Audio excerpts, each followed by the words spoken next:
Cerebral palsy is a devastating and challenging physical condition.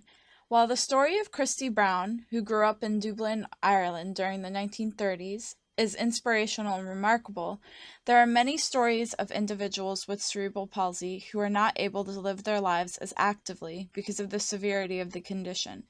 Christy Brown miraculously had the use of his left foot, and through much effort and determination learned to use this body part to become a famous writer and painter.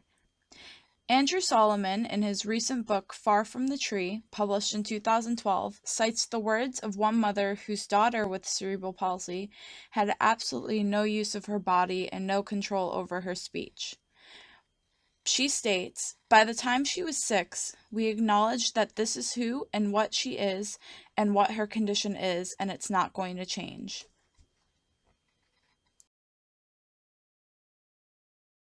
The federal government definition for orthopedic impairments means a severe orthopedic impairment that adversely affects a child's educational performance. The federal government definition for other health impairments means having limited strength, vitality, or alertness, including a heightened alertness to environmental stimuli that results in limited alertness with respect to the educational environment that is, 1, due to chronic or acute health problems, or 2, adversely affects a child's educational performance.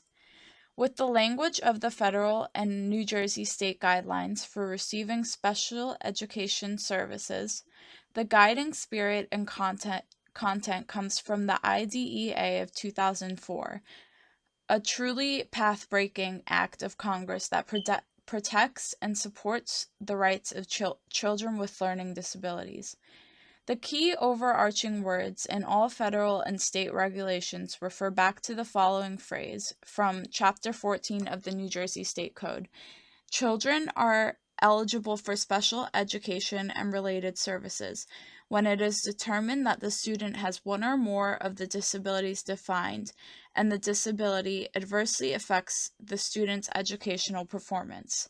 It is clear that both the state and federal levels that cerebral palsy is that severe orthopedic impairment that adversely affects a student's educational performance and his or her overall educational experience.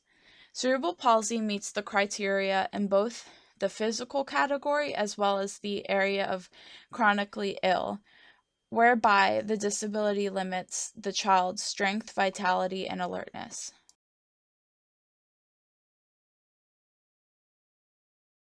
Cerebral palsy is a lifelong condition and there is no specific cure for the condition. There is a vast range of differences in the effects of cerebral palsy both physically and emotionally.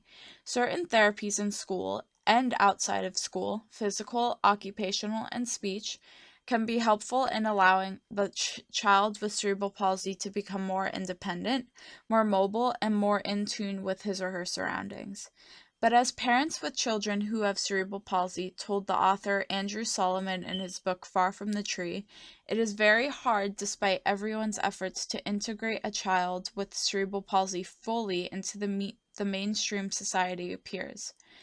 It is a challenge and a continuing question how teachers and schools can provide an environment at school in which a child with cerebral palsy can feel nurtured, comfortable, and understood by peers.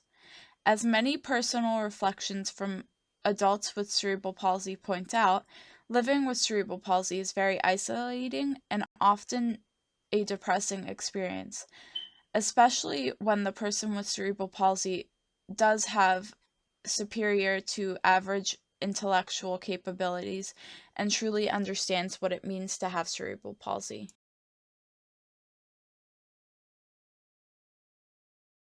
Teachers must have a specific awareness themselves of the accessibility challenges for students with physical limitations.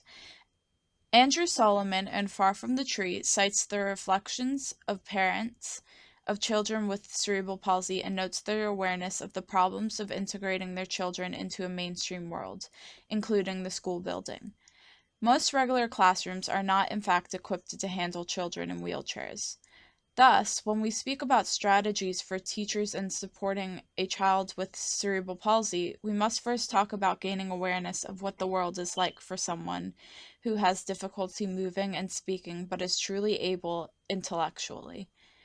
Alongside this awareness comes the many excellent books and films that portray the lives of people with various physical disabilities who were able to make a special contribution to society. Two individuals who come to my mind are Franklin D. Roosevelt, the great U.S. president during the 1930s and 1940s, who had polio and was paralyzed from the waist down, and the outstanding and brilliant physicist Stephen Hawking, who developed a condition called ALS that possesses many of the physical challenges that someone with cerebral palsy endures. There are many resources, especially the specialists mentioned before, who can be of great assistance for a student with cerebral palsy. The major obstacle to a successful overall educational program for a CP student normally lies in scheduling all these resources in a timely and regular basis. Also, a school will want to ensure that a student with cerebral palsy not only receives the appropriate resources and special support, but has the opportunity to feel close to and part of the social community of the overall classroom. All too often, pull-out programs are well intended, but in the end give the student a sense of low self-esteem due to his or her removal from the class at inappropriate times during the school day to receive their special services. Resources are wonderful, but they need to be planned and presented in a way that allows the child with cerebral palsy to be an active and engaged member of the classroom community of students.